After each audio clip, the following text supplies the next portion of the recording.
go out and see what kind of information you can find or what kind of jobs are being done for the positions that you're applying for to see if it's really even something that A, you qualify for, and B, you really even want to do. Because we're looking for the most qualified position, or the most qualified person too, and we don't like to train to have the position open again either. The people who stand out to me are the people who ask great questions about the company, about the position. So whether it's job shadowing the position, talking to your friends who might work at the company, just really digging in, even if your only resource is the internet, learning about what were our financials last year, what do we expect going forward in the future. Those are the interviews that really stand out.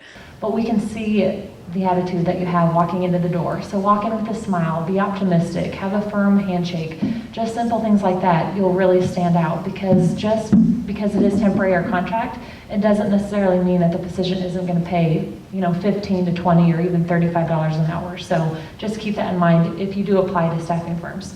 Just got done hiring a sales director, and what impressed me about him was he came in with a 90-day plan of what he was going to do in the first 90 days.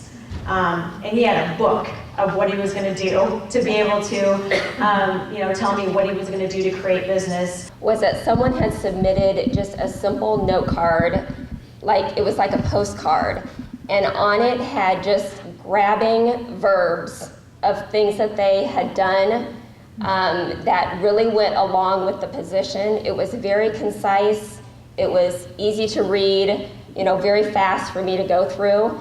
And that was something that grabbed my attention. I had never seen that before. There was a snowstorm. Elderly couple was coming in to get the groceries, and what she did to help them out, because they were having a hard time getting home, the cab wasn't showing up, and all that she did, and basically she drove them home in the middle of the snowstorm. Just those type of things that you may have forgotten in the back of your mind, but that to me will always stand out. I will remember her because that example she gave of a time she went above and beyond of her job duties.